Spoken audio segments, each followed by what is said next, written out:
Sean todos bienvenidos. Es hora de comenzar a ver y escuchar Contracultura. Un espacio para aprender, un espacio para descubrir y difundir cultura de calidad. Contracultura. Muy buenas noches, amigos de Contracultura. En esta oportunidad vamos a conversar con el profesor de Historia, Jorge Arroyo, sobre un evento importante en la historia del Perú. Hoy, 21 de mayo, se recuerda el combate naval de Iquique y el profesor nos va a contar cómo es que se desarrolla pues, esta acción bélica, ¿no? En el marco de la guerra del Perú contra Chile, la guerra del Pacífico, la guerra de Guano, con todos esos nombres que tiene este evento que nos tocó vivir. Así que le doy la más cordial bienvenida al maestro Jorge Arroyo. Jorge, buenas noches, ¿qué tal? Muchas gracias una vez más por la invitación a tu programa de Contracultura, ahora por Facebook. Y saludar a todos y cada uno de los videoescuchas que te siguen, ¿no? Bueno, como tú has dicho, el día de hoy es 21 de mayo, ¿no? Y se recuerda este combate, ¿no? entre las armadas, ¿no? Las armadas de Perú y de Chile, ¿no? Y con esto ya podemos hablar de una guerra, ¿no? Que se declara el 5 de abril, ¿no? Chile nos declara la guerra el 5 de abril de 1879, y el Perú tiene que, o la Armada peruana, ¿no? La Marina, ¿no? Tiene que prepararse, ¿no? Más rápido de lo que se había previsto.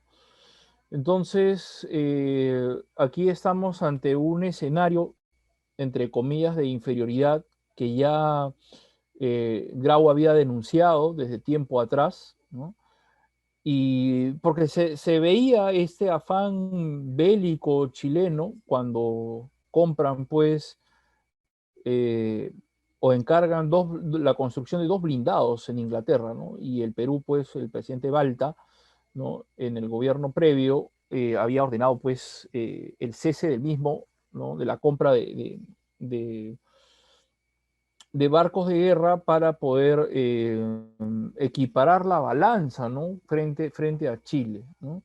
Y que el presidente Manuel eh, Pardo y Lavalle, ¿no? También había, pues, hecho lo suyo con respecto al desarme de nuestra escuadra y a la reducción de personal en el ejército. Entonces, en esta situación, ¿no? de inferioridad es que el Perú llega, pues, a la guerra, ¿no?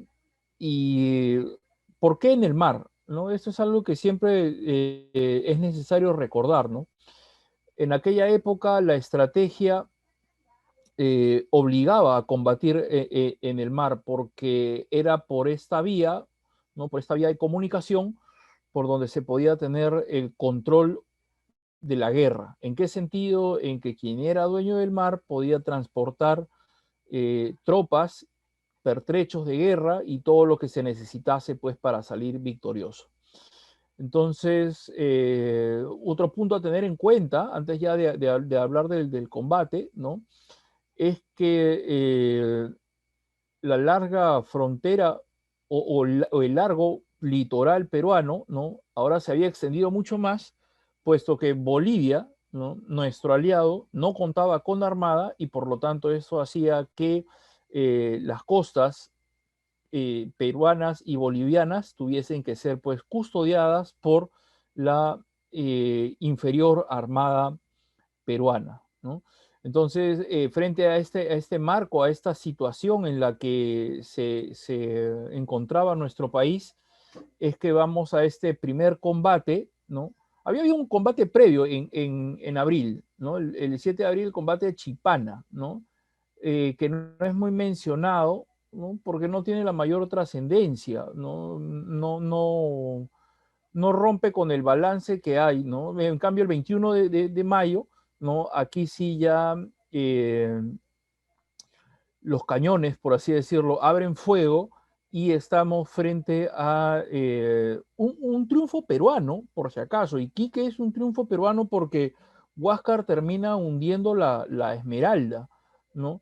El problema será lo que ocurre en Punta Gruesa, ¿no? Porque ahí es donde perdemos a la independencia, ¿no? Pero si hablamos única y exclusivamente del combate de Iquique, entonces, pues tenemos que decir que la guerra la empezamos con buen pie, ¿no? Porque, repito, el triunfo es peruano, ¿no? Y aquí es donde Grau muestra su generosidad, ¿no? Razón por la cual él ganará el apelativo, pues, de Caballero de los Mares, ¿no? A diferencia de lo que ocurre en Punta Gruesa, ¿no? Con la Covadonga, ¿no? Que no recoge, pues, a los náufragos, ¿no? de la independencia, ¿no? Sino por el contrario, se dedica pues a ametrallarlos, ¿no? Entonces, ¿qué es lo que ocurre ese día, ¿no?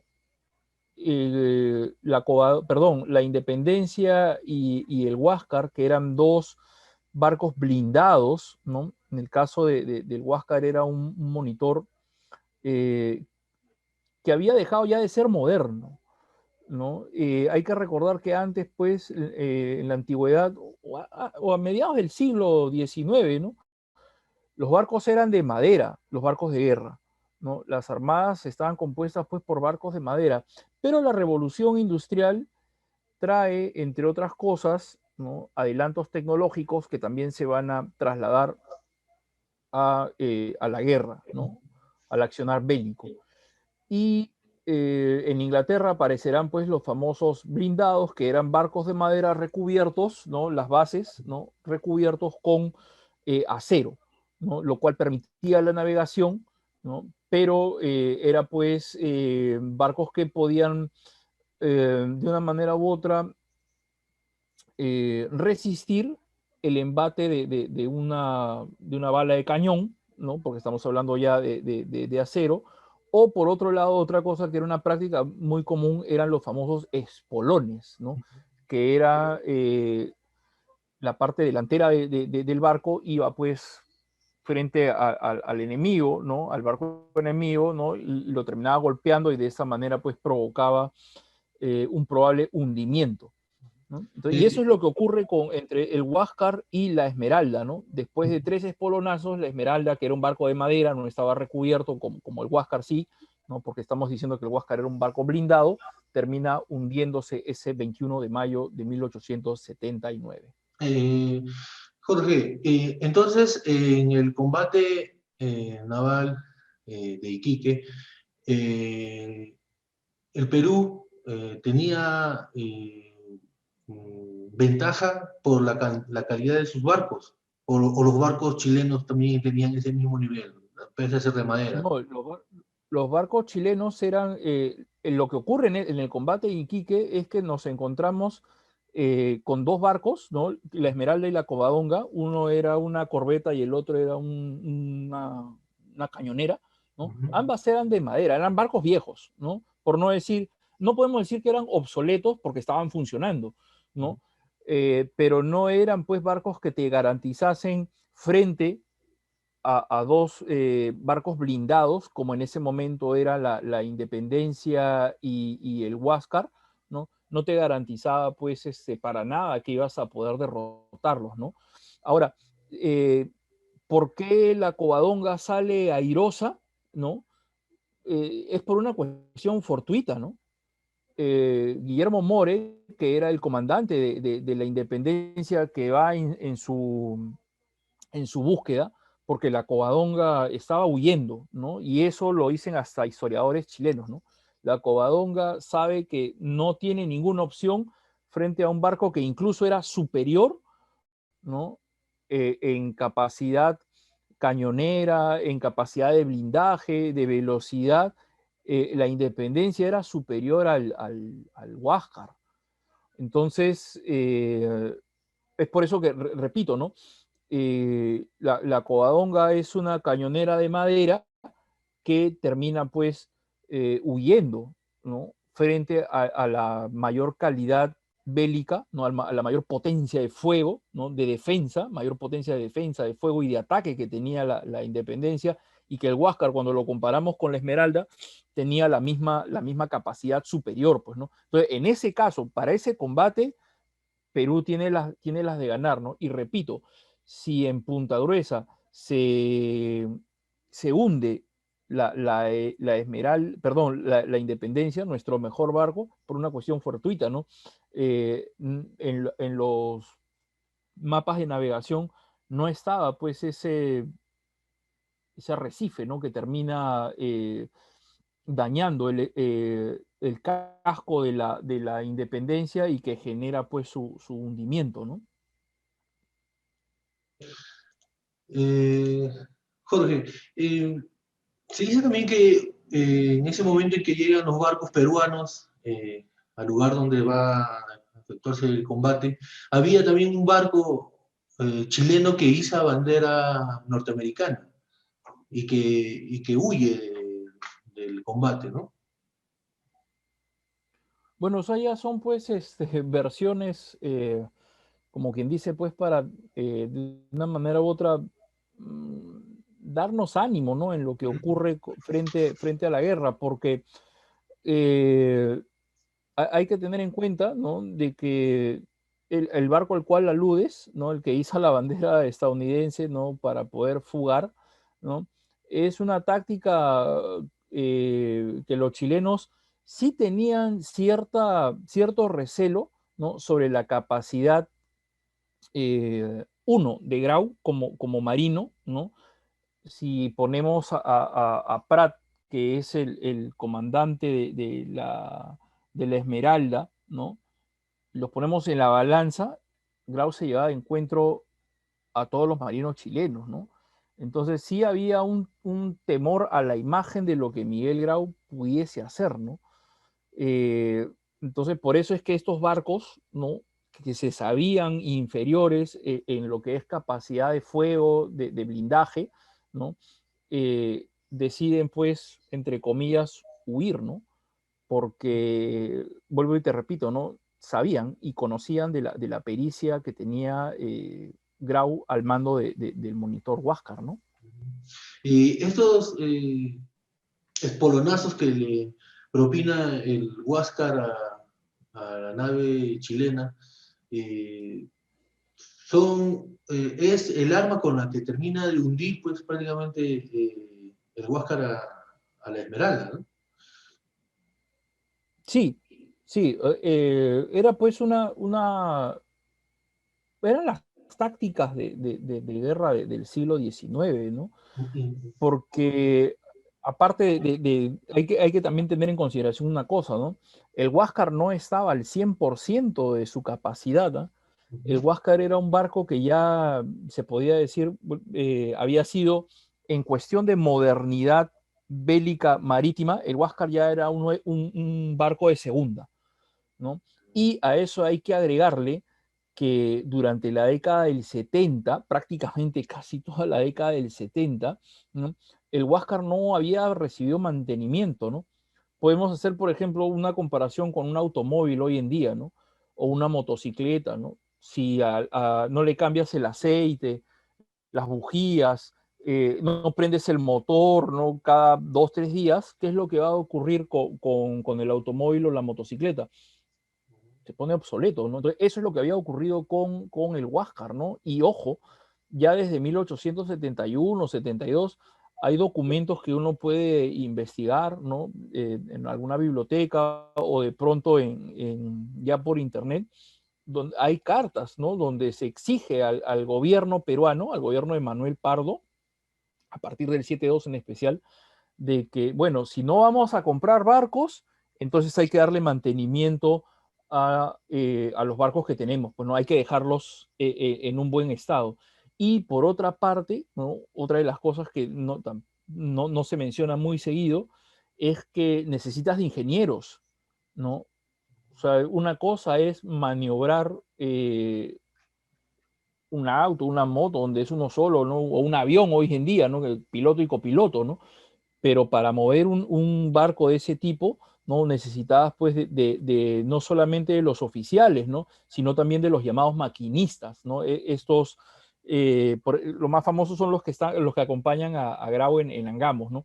Pero esos maquinistas pues eran gente que conocía de una manera u otra de técnicas hidráulicas y ese tipo de cosas para evitar pues que el barco se hunda o que el barco pues acelere o lo de los espolonazos, ¿no?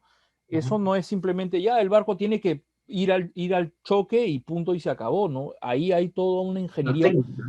claro, una técnica, ¿no? Técnica de ingeniería que te permitía pues movilizarte a tal o cual velocidad a nivel del mar, ¿no? Ujú. Otra Y eso pregunta, el Perú también lo había descuidado. El ujú. Perú lo había descuidado. Jorge, otra pregunta. Prat, ¿no? El héroe de los chilenos. ¿Salta? ¿Se cae? Hay una serie de versiones, ¿no? Mira, Jorge, Eh, lo más seguro, porque por ahí ahorita se me acaba de ir el nombre, ¿no? Pero lo leí cuando estaba preparando la entrevista de hoy día, la conversación, en este libro de Tomás Caivano, ¿no? Este libro de este italiano, que esta obra se publica, es de la época, ¿no? La guerra no ha terminado, ya se había publicado, ¿no? Historia de la guerra de América entre Chile, Perú y Bolivia, de Tomás Caivano, ¿no? Se publica ahí en Florencia, en Italia, y él ahí menciona, ¿no? De que un testigo peruano, ¿no? Lo escucha a Prat gritar al abordaje, ¿no? ujú. ¿No? Entonces Prat salta, pues, ¿no? Entonces, esa es la versión chilena, por así decirlo, pero que en este caso un peruano, ¿no? la, la, la refrenda, ¿no? Le da un segundo aire, ¿no? Pero aquí lo interesante, Jorge, es que si uno revisa la historia, ¿no? Y buscas héroes, por el lado chileno no tienes, ¿no? Solamente Prat, ¿no? Porque a Lynch, ¿no? A Patricio Lynch, ¿no? Ya hemos visto pues lo que los chilenos piensan ahora, ¿no? En este siglo XXI, Ujú, de sus héroes de la guerra que vendrían a ser Manuel Baquedano y Patricio Lynch, ¿no? No ujú. los ven como héroes, ¿no? En cambio a Prat es intocable, ¿no? Casualmente por estos días, ¿no? Por estos días que los chilenos sí recuerdan el combate de Iquique, ¿no? Y lo recuerdan porque ahí muere, ¿no? Su héroe y hay que construir la figura de un héroe. Entonces, para los chilenos, Prat es el símbolo, ¿no? Del héroe, del aguerrido y del personaje romántico del siglo XIX que lo da todo por la patria, ¿no? Entonces, eso es un dato que va a estar presente en toda la historiografía chilena, ¿no? De que él se tira y por ahí algún desertor, ¿no? Dirá, no, que en el espolonazo, en el golpe, se termina cayendo, ¿no? Lo cierto es que el hombre se pone a la cabeza no del ejército, pues no es un ejército, no, sino de los marinos, ¿no? Ah, el submarino. Que van a lanzarse sobre el Huáscar, ¿no? Y otra cosita más, ¿no? Otra cosita más, Jorge, es que Prat es el típico marino, ¿no? De inicios del siglo XIX, ¿no? Más parece un corsario, ¿no? La figura de un pirata, ¿no? Alguien que cree, pues, que todavía es posible hacer abordajes, ¿no? Ujú. Porque, ojo, esa táctica, ¿no? O ese tipo de luchar es viable o es posible porque el otro barco no tiene ametralladora, Ujú. ¿no? A ver, ahora intenta pues con una ametralladora que eran muy lentas, ¿no? Disparaban 60 balas, ¿no? Por minuto. O sea, una cosa Una pues cadencia recontra lenta, muy ¿no? lenta, ¿no? ¿no? Sí, sí, una Sí. cadencia muy lenta, ¿no? Es- Pero Pratt, vuelvo y te repito, ¿no? Es la construcción del héroe, ¿no? Y que, ojo, no es criticado en Chile, ¿no? es importante, creo, la respuesta que nos das. No creo haber hecho una pregunta tal vez incómoda, creo que es importante porque siempre hay, pues, en el imaginario de algunas personas todavía ideas de ambos bandos, ¿no? De ambos bandos, ideas, pues, que tratan de disminuir ciertos actos, ¿no? Y yo creo que lo justo es lo justo y al parecer es pues cierto, ¿no? Como usted dice, Jorge, buscar, por ejemplo, información, leer, ¿no? Claro, el lado chileno también pues va a glorificar. Ese combate le da a Chile el héroe que necesitaba, ¿no? El que los logra unir prácticamente.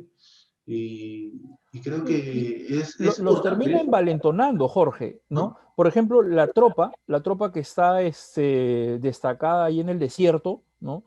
Que están no en el puerto de Iquique, sino que están en el desierto, ¿no? En lo que vendría a ser la zona de Calama, que están ya listos para, o esperando la avanzada para llegar a lo que sería ya territorio peruano, o sea, vale decir Pisagua, gente que, o sea, siente el golpe, ¿no? De la pérdida del héroe, ¿no? Al menos esa es la versión que maneja la historiografía chilena, ¿no?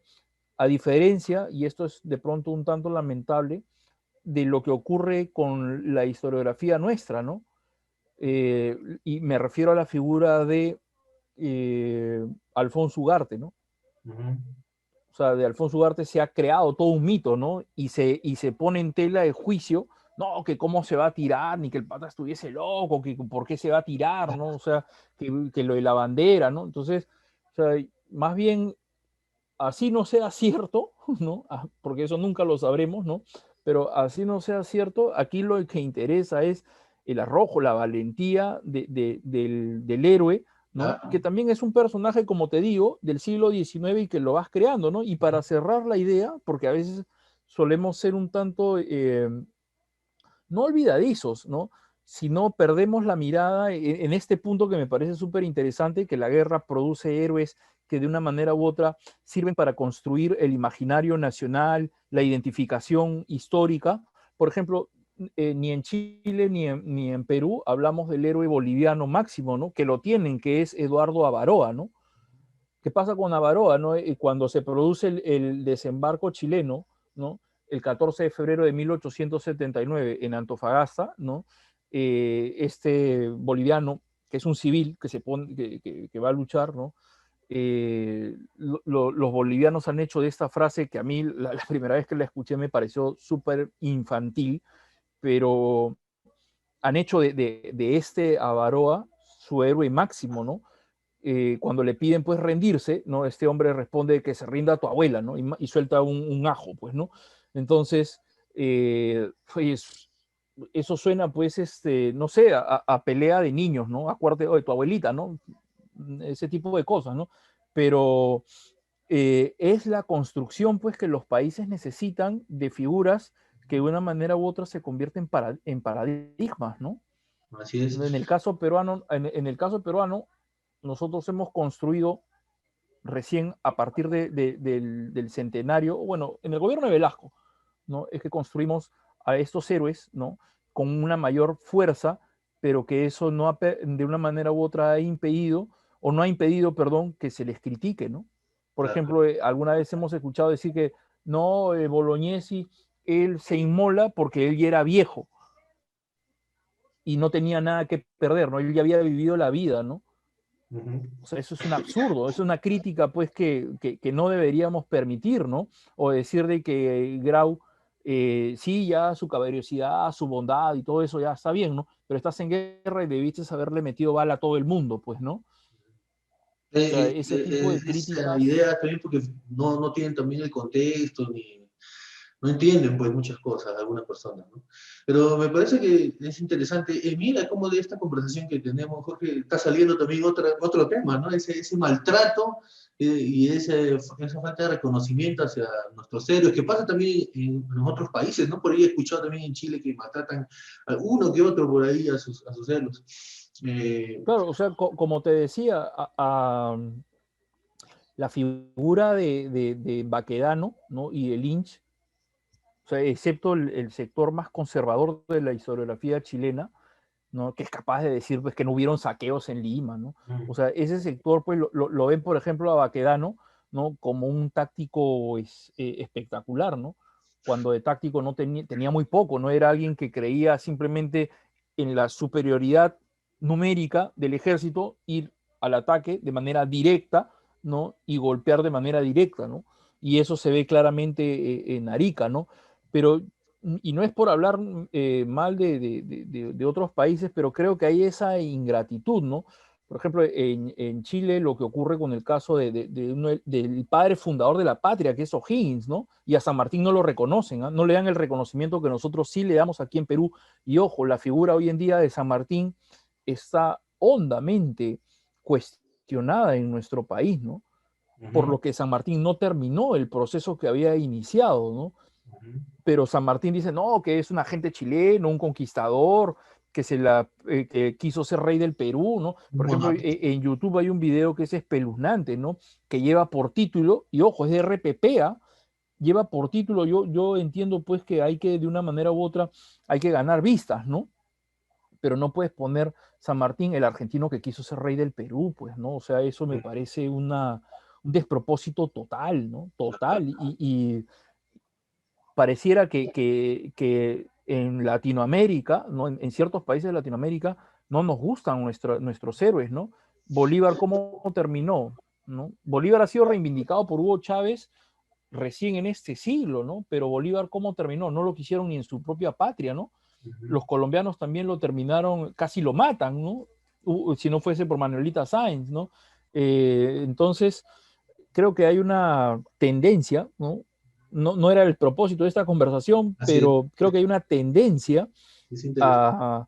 a revisar nuevamente, ¿no? Lo que vendrían a ser los héroes del siglo XIX, ¿no? Así es. Porque, Regresando, Jorge, regresando al combate de Iquique, también el combate tiene una especie de dos partes, ¿no? El enfrentamiento entre el Huáscar y la Esmeralda, donde están, pues, se enfrenta Grau y Prat, y ocurre algo que nos has narrado, y también la otra, ¿no? La de Punta Gruesa, ¿no? O Punta Gorda, que le llaman, donde está la Covadonga, ¿no? Por parte de Chile, y la Independencia, ¿no? El mejor barco del momento, el mejor barco peruano.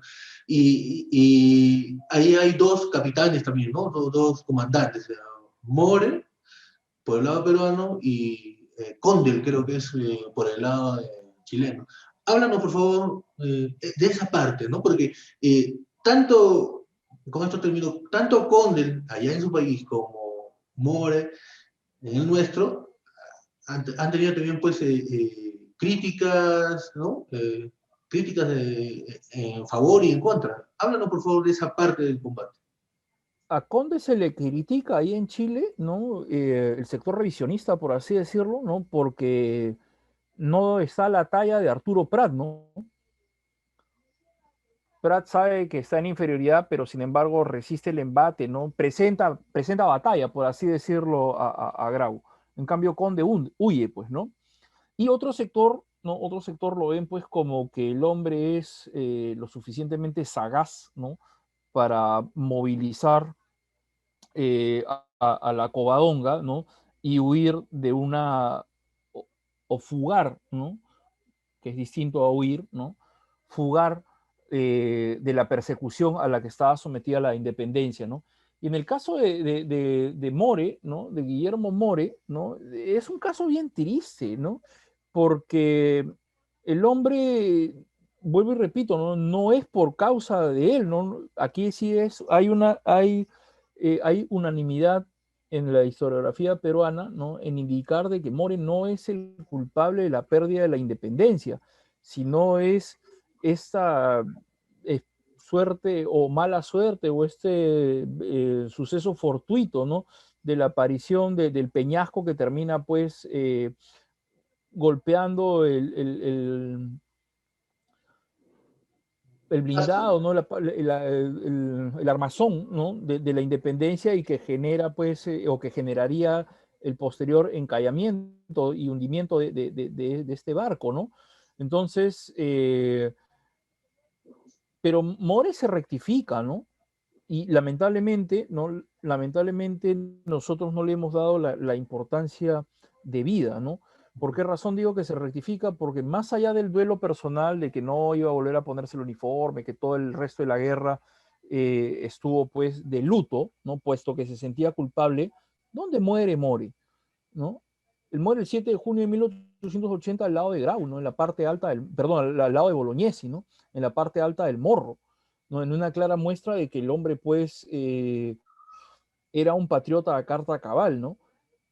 Y eso es algo que lamentablemente no le hemos dado, pues, la importancia, ¿no? Pons Muso, ¿no? En sus libros de textos escolares, él cuando habla de los caudillos, ¿no? Hace una división de caudillos mayores y menores, ¿no? Me refiero a los caudillos de inicios de la República Peruana, ¿no? De nuestra República, ¿no? Yo creo que también hay una división, ¿no? Eh, discriminatoria, ¿no? Con respecto a nuestros héroes de la guerra, ¿no? Los máximos son Grau y Bolognesi por la forma en cómo mueren, ¿no? La figura de Alfonso Ugarte no encaja, aparece en ninguna de las dos, ¿no? Por lo que se le cuestiona si se tiró o no se tiró, pero detrás de ellos, ¿no? Arias Aragüez, Recabarren, ¿no? Hablando solamente de los que mueren, nada más, ¿no?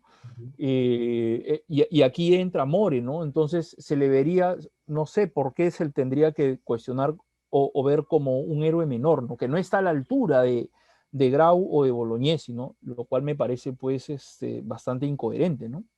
Sí, es triste, ¿no? Es triste que nuevamente hemos regresado pues al tema del maltrato hacia nuestros héroes, ¿no? De nuestra parte, ¿no? Ese olvido convenenciero que a veces tenemos o que no queremos mirar, ¿no? Que no queremos reconocer. Hay algo así como que nos duele decir me equivoqué, ¿no? Y eso viene de hace siglos.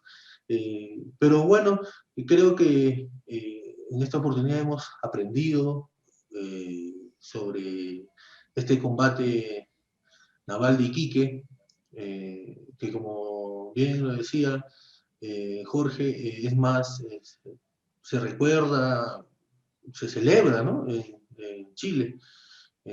Por nuestro lado, no. No lo tomamos así, lo tomamos como una victoria media. Muchas personas dicen ganamos una parte, pero perdimos en otra. Bueno, es polémico, ¿no? Es polémico, se puede conversar más sobre ese tema y sobre Jorge, todo los héroes, ¿no? Que si me tenemos. permites, si Sí. me permites, yo creo que hoy en día, con la cantidad de información que tenemos por todos lados, ¿no? Cualquiera puede saber qué fue lo que ocurrió el 21 de mayo de 1879. Ujú. Cualquiera ya puede enterarse de que después de 3 golpes del espolón del Huáscar, ¿no? Se termina hundiendo la Esmeralda, muere Prat gritando al abordaje, ¿no?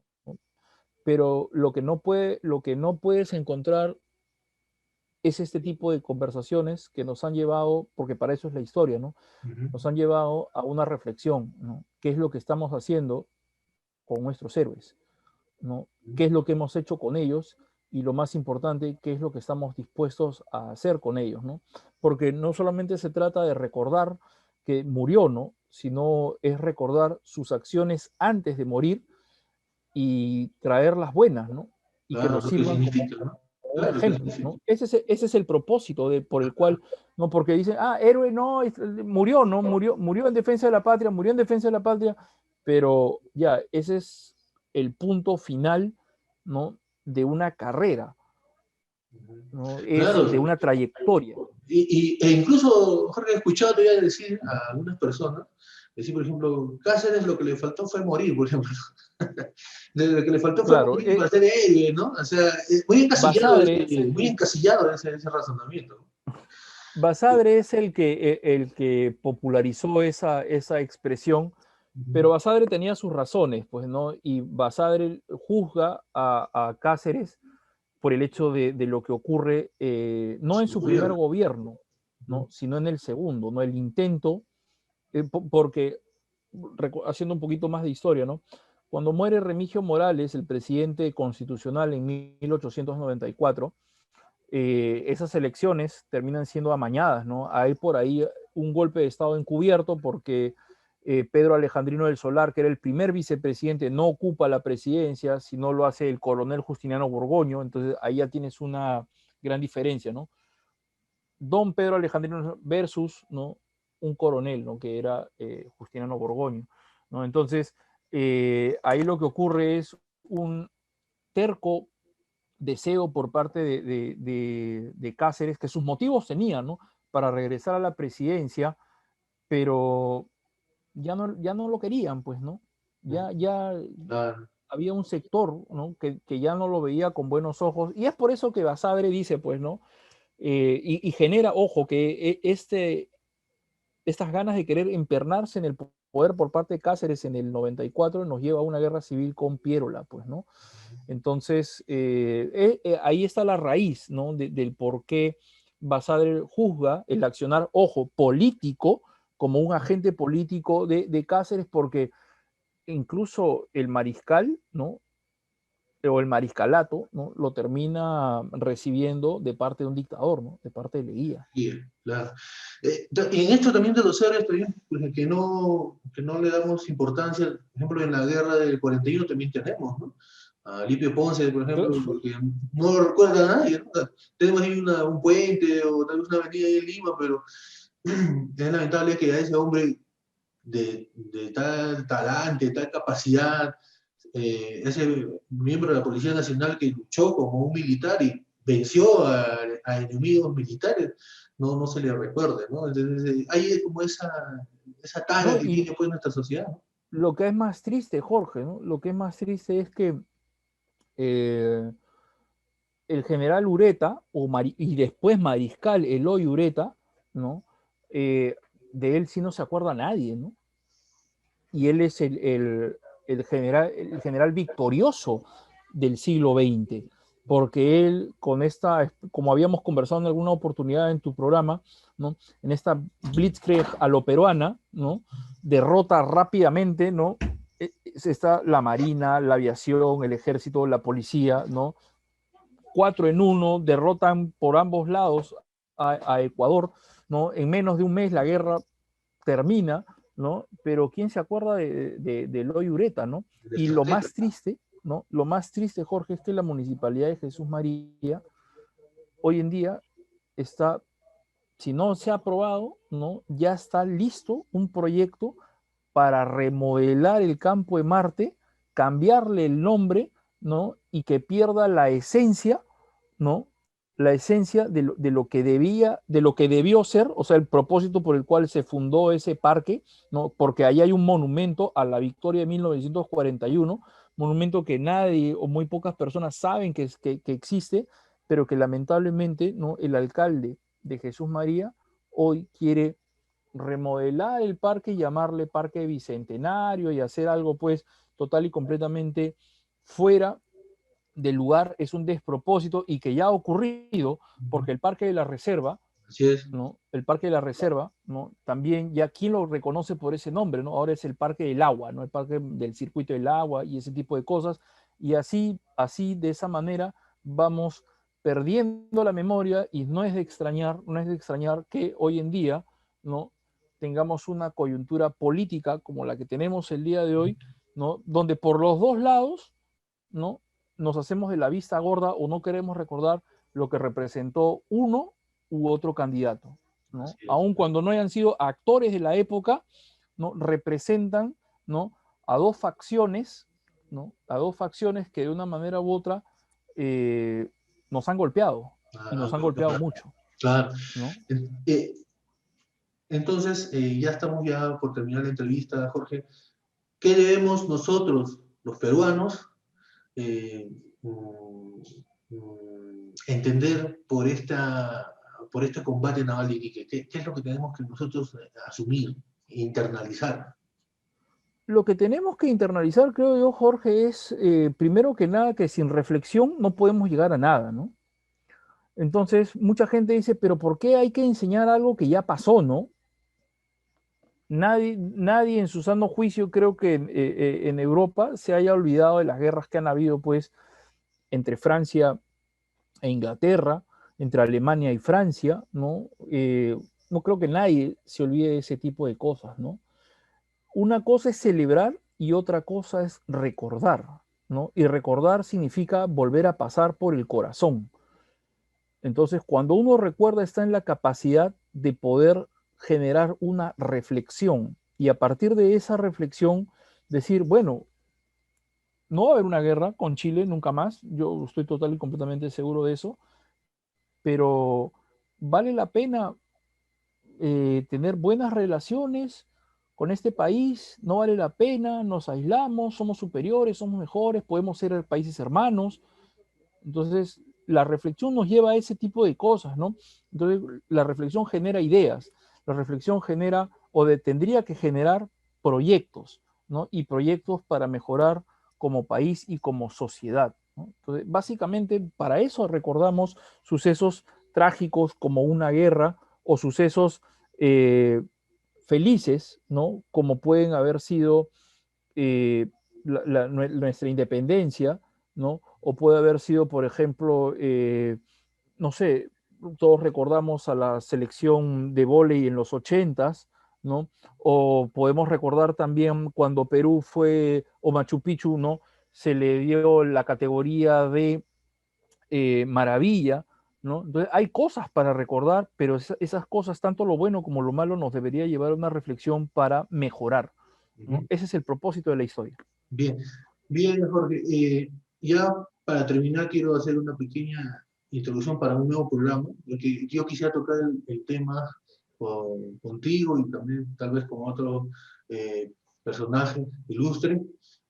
Por ejemplo, el hecho de las palabras que se están utilizando constantemente ya desde hace unos 10 años, una década, ¿no? En el Perú. No hay palabras que ya, pues, ya se utilizan y muchas veces se utilizan porque, bueno, lo utilizamos, pero no sabemos qué significa, ¿no? No le damos el peso. Eh, una de ellas, por ejemplo, de indignados, ¿no? Y indignados, el Perú es un país pues, indignado. Todo el mundo usa la palabra indignado y a veces cuando yo le pregunto a alguien qué significa indignación, pues, no sabía responderme, ¿no?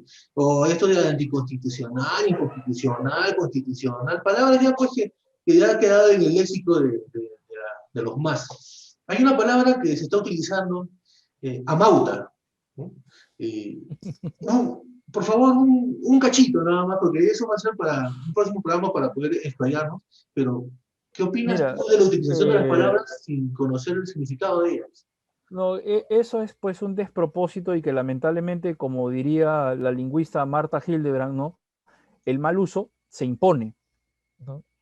El mal uso se termina imponiendo, ¿no? Entonces existen, en este caso el de Amauta, no es un título que se le puede dar a cualquier profesor, ¿no? Por ejemplo, yo no podría ser una Amauta, ¿no? ¿Por qué razón? Porque yo soy un profesor que trabaja con grandes grupos, ya sea en un colegio, en una universidad, ¿no? O en un instituto, ¿no? Y llego y tengo pegada pues a un grupo, entre comillas, numeroso, ¿no? Pero el Amauta, ¿no? El maestro de la época de los incas, ¿no? Era un maestro para una élite, lo cual nos lleva a la siguiente reflexión, ¿no? Que la educación incaica, ¿no? La educación institucionalizada, ¿no? Era para una minoría, ¿no? O sea, mucho se critica, ¿no? No, que San Marcos virreinal, que solamente los blancos podían estudiar, ¿no? Para una élite, ¿no? Pero los incas hicieron lo mismo, ¿no? Los incas, y es más, en los casi 2 millones de kilómetros cuadrados que fue el Tahuantinsuyo, el área del Tahuantinsuyo, solamente hubo un solo centro de estudios, el Yachayhuasi, que quedaba en Cusco. Y ahí iba solamente a estudiar, a ser educados, ¿no? Por estos maestros, por estos sabios, ¿no? Eh, la élite, ¿no? A quienes los quechuas del Cusco veían por convenientes mandarlos a estudiar, bueno, no eran mandados, sí, eran ahí aculturados, ¿no? Pero el término amauta no se le puede aplicar pues a cualquier profesor, ¿no? Porque vuelvo y repito, es un profesor para una minoría, partiendo por ahí, ¿no? Es un maestro para una minoría y que aparte de eso también tenía otras características, ¿no? Como por ejemplo, hoy día podríamos decir, era cuando decimos, ¿no? Eres una enciclopedia viviente, ¿no? ¿Qué significa eso? O eres una persona ilustrada, ¿no?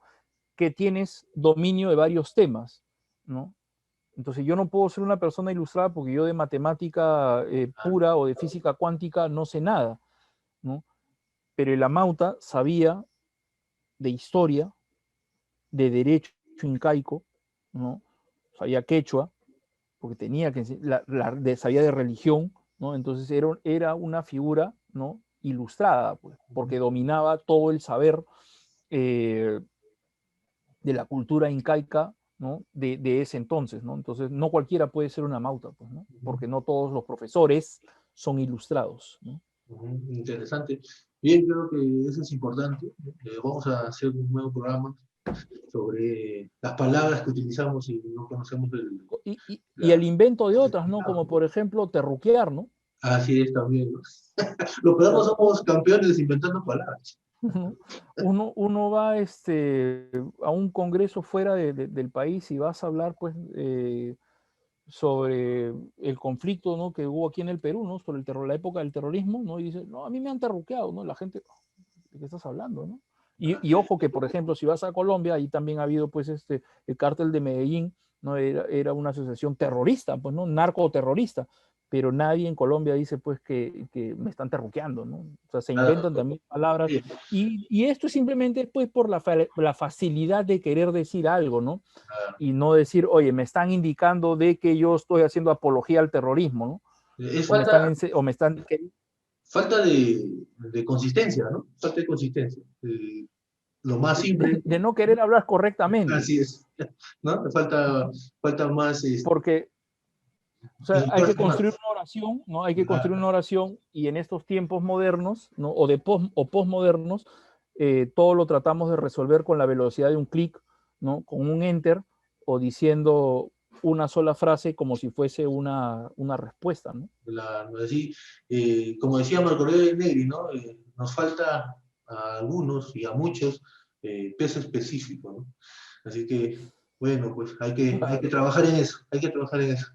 Bien, Jorge Arroyo, le agradezco mucho esta entrevista, el apoyo que siempre brinda a Contracultura y sobre todo a todos nuestros seguidores, porque siempre aprendemos algo contigo y vamos a seguir conversando, Jorge. Muchas gracias. Claro que sí, cuando quieras, y estamos en contacto hasta un nuevo encuentro, ¿no? Un nuevo encuentro cercano del tercer tipo, ¿no? Porque parece que la cultura ya cada vez está perdiendo el lugar que debería tener, ¿no? Pero para eso estamos, para eso estás tú, y te felicito una vez más por el poderoso trabajo que haces de aquí desde Contracultura. Gracias. Y no se olviden que también vamos a tener al maestro Arroyo para nuestras actividades por el Bicentenario, y también lo pueden seguir a Jorge en su página de historia, ¿no?, una mirada crítica en el Facebook,